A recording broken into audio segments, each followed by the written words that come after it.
INFJs are often seen as the deep thinkers, the empathetic listeners, and the quiet, wise souls who walk through life with an aura of mystery. But within this already unique group lies an even more enigmatic subset, the Sigma INFJ. While INFJs are often thought to be born with their distinct qualities of intuition and empathy, the Sigma INFJ is believed to be shaped by the world around them. Here is a look at the formation and differences between these most rare of individuals. Number 1. Born empaths. From the moment an INFJ enters the world, they seem to carry an innate sensitivity to the emotions of others. It's as if they are born with a heightened ability to feel the unspoken, the undercurrents that flow beneath everyday interactions. Picture a child standing in a room full of people, quietly observing, absorbing every subtle shift in body language and tone. This ability to intuitively understand others is often deeply ingrained, and many INFJs can trace their empathy back to early childhood, feeling the weight of others' pain before they even had the language to describe it. Number 2. The formation of the Sigma INFJ. While all INFJs are born with a predisposition for empathy and introspection, Sigma INFJs are often shaped by their experiences. The Sigma emerges through adversity, whether it's childhood trauma, repeated rejection, or a profound sense of isolation, that they face as they navigate a world that often misunderstands them. As life's difficulties stack up, something changes within them. They develop a fierce independence, a refusal to be defined by external validation, still deeply empathic, but more self-reliant, more guarded. Number 3, desire for connection versus the need for solitude. INFJs are often characterized by their desire for deep, meaningful connections with others. They seek out authentic relationships and thrive in environments where they feel understood. On the other hand, Sigma INFJs approach connection differently. Though they still long for understanding, they are far more selective about who they let into their inner world. It's not that they don't crave connection, it's that they've learned the dangers of vulnerability. The Sigma walks a tightrope between the desire for companionship and the need for self-protection. Number 4. The INFJ's sensitivity to criticism versus the Sigma's detachment.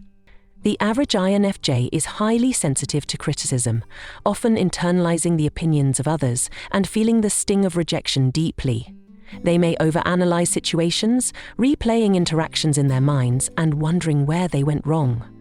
Conversely, the Sigma INFJ, shaped by their experiences of hardship, develops a certain emotional detachment. While they still feel deeply, they've learned to let go of the need for external approval. The Sigma has learned to let criticism flow over them, focusing instead on their own inner compass. For many INFJs, the idea of therapy is often misunderstood and even stigmatized, with many believing therapy is only for when you've hit rock bottom, which just isn't true.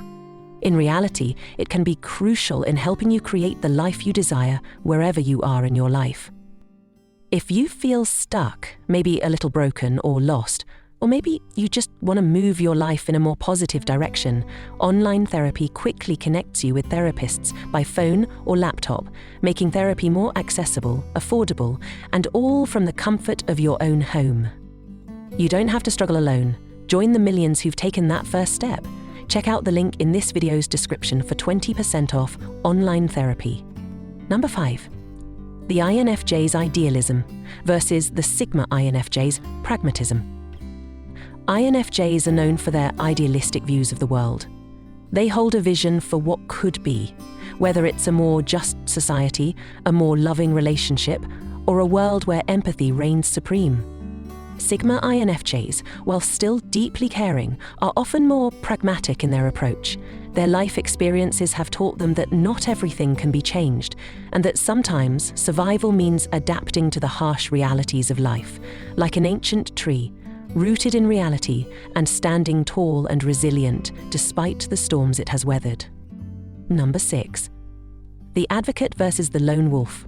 INFJs are often referred to as the advocate because of their deep desire to help others and fight for what they believe is right.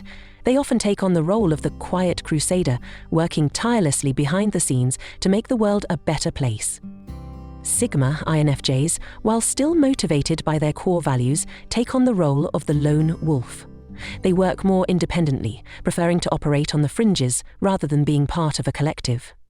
Picture a wolf standing on a mountain, surveying the landscape below, not seeking a pack, but comfortable in its solitude, ready to act when necessary. Number 7.